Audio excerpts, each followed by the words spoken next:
தொப்பசாவை கழுவி எடுத்தாச்சு, வெந்நீரில் போட்டு சுத்தம் பண்ணி எடுத்தாச்சு. இப்போ குக்கரில் வந்து கறி மசாலாவை ஒரு மஞ்சத்தூள் போட்டு வேக வச்சுக்கலாம்.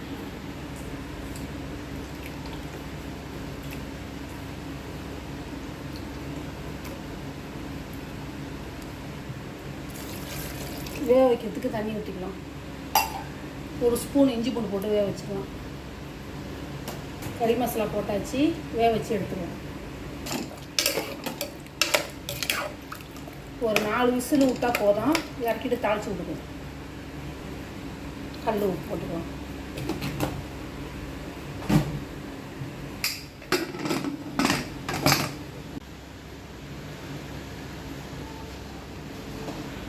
நாளைக்கு வெங்காயம் போட்டுக்கலாம்.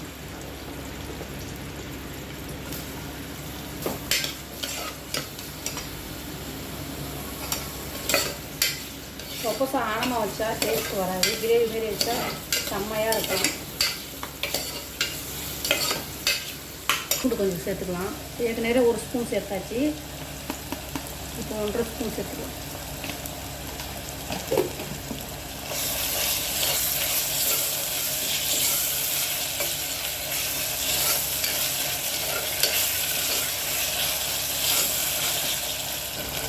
தக்காளி பழம் 2,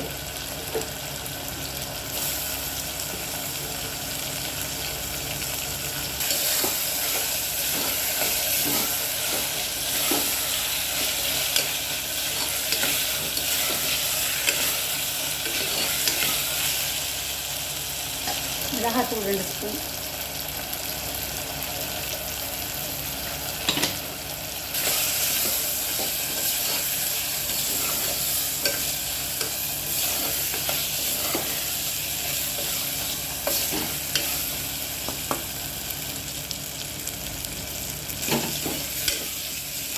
மல்லிக்கீரை போட்டிருக்கேன்.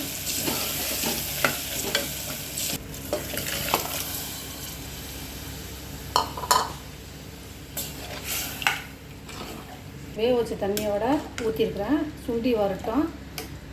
சுண்டி வந்து கிரேவி ரெடி ஆகணுன்னே மல்லித்தூள் ஸ்பூன் போட்டுக்கலாம்.